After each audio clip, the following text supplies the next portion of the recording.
జీవితంలో కూడా wrong route వెళ్ళాను. నాకు అందరూ చదువుకుంటున్నారు, ఉద్యోగాలు చేస్తున్నారు, డబ్బులు సంపాదిస్తున్నారు. నేను నా బతికేంటి? I have decided either I have to become something or చెలిజానా, ఈ ప్రపంచం నుంచి వెళ్ళిపోవాలి. అప్పుడు నాకు మా గురువు గారు రాళ్లపల్లి గారు కనపడ్డారు. నాటకాలు ఆడుతున్నాం, పరిచయం చేసుకున్నా. ఓ నాటకంలో వేషం ఇచ్చారు. You believe me, I have practiced for 20 days అనుకోండి.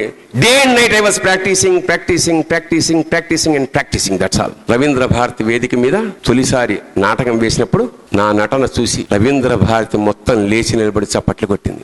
అప్పుడు అనుకున్నా, yes, this is my cup of tea, yes, let us go in this route. అక్కడి నుంచి అహోరాత్రాలు 18 ఏళ్ల పాటు నాటకాలు వేశాను. అరకప్పు చాయ్ దాగి, చిన్న బ్రెడ్ తిని, సైకిల్ మీద చాలా దూరాలు వెళ్లి కడుపు మార్చుకుని నాటకాలు వేశాను. అతి తక్కువ వయసులో గోగ్రహణం నాటకానికి నాకు 23వ ఏట నాకు సాహిత్య అకాడమీ అవార్డు వచ్చింది. దాదాపు 18 ఏళ్ల పాటు 1000 నాటకాలు వేసాం. మేము ఎక్కడికి వెళ్ళినా ఉత్తమ నటుడు, ఉత్తమ దర్శకుడు, ఉత్తమ రచన అవార్డ్స్ వచ్చాయి.